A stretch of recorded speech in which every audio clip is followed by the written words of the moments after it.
Why do millions of people willingly eat food that makes them sweat, tear up, and desperately reach for a glass of water? And then, mouth still burning, they go back for another bite. It sounds almost irrational, so what is really going on in the brain? In this video, we will explore 8 things that explain the psychology of craving spicy food. From the molecule that starts the fire, to the brain chemistry that turns pain into pleasure, you are about to understand exactly why the burn feels so good. Number 1, it all starts with a single molecule called capsaicin.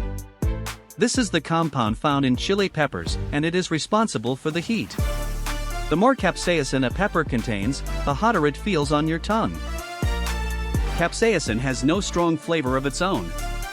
Instead, it works by binding to tiny sensors in your mouth. These sensors are known as receptors, and capsaicin fits into one of them like a key into a lock. The receptor it targets is normally your body's heat and pain detector.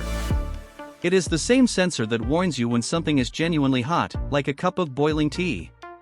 Capsaicin activates it directly, without any real heat involved.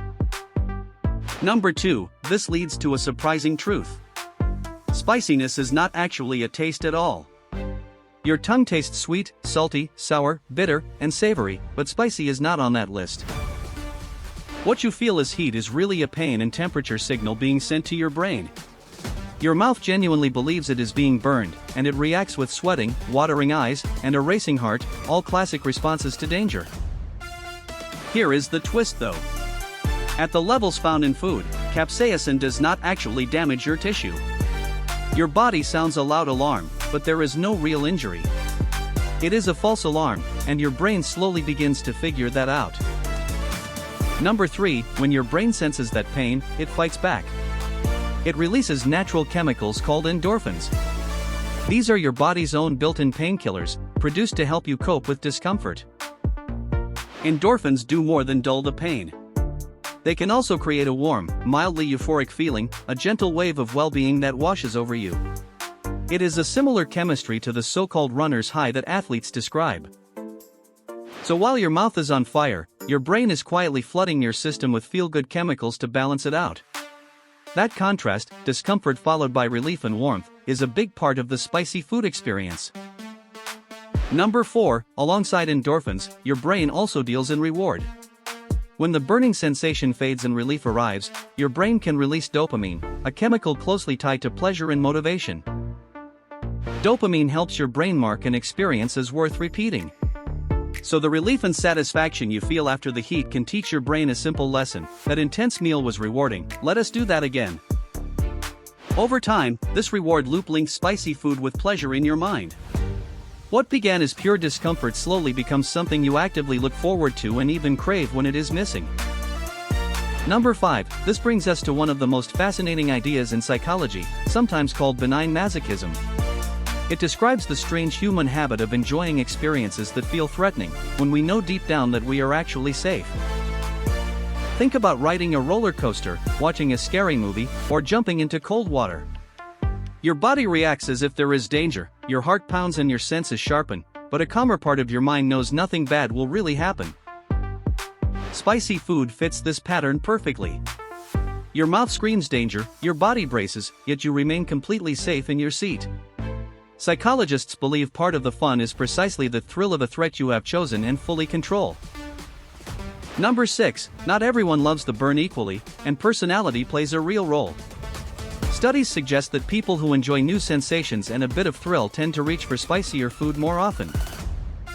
These are the same kinds of people who might enjoy fast rides, adventurous travel, or intense experiences in general.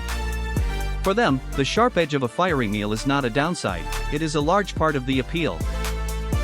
If you are finding these little insights into the mind as fascinating as we do, take a moment to subscribe so the next deep dive comes straight to you. Up next, we look at how culture teaches us to love something we are not born liking. Number 7, almost no one is born loving spicy food. Most young children instinctively reject the burn, because their brains read it as a warning. So how do entire cultures come to adore it? The answer is learning.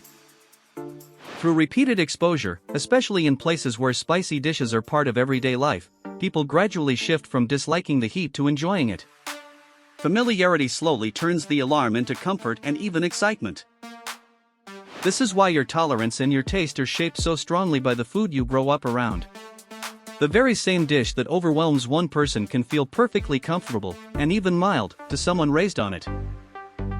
Number 8. Finally, the more spicy food you eat, the more your body adapts. With regular exposure, your heat receptors become less reactive over time. In other words, you build up a tolerance to the burn. As your tolerance grows, the mild heat that once thrilled you may start to feel ordinary. To chase the same intense rush of endorphins and reward, some people reach for hotter and hotter dishes. This creates a gentle craving loop. Heat brings pain, the brain answers with pleasure, tolerance rises, and the search for that feeling continues. It is a cycle of chemistry and psychology feeding into each other, bite after bite. So let us pull it all together. Craving spicy food comes down to 8 things: capsaicin, pain instead of taste; endorphins, dopamine reward; benign masochism, thrill-seeking personality; learned cultural love; and rising tolerance. That craving you feel is not a flaw or a mystery. It is your body and mind working together, turning a false alarm into a genuine source of joy. The next time your eyes water over a spicy meal, you will know exactly why you love it. If this gave you a new way to understand your own cravings, tap like and subscribe for more deep dives into the hidden psychology of everyday life. And tell me in the comments, how would you rate your spice tolerance? Thanks for watching.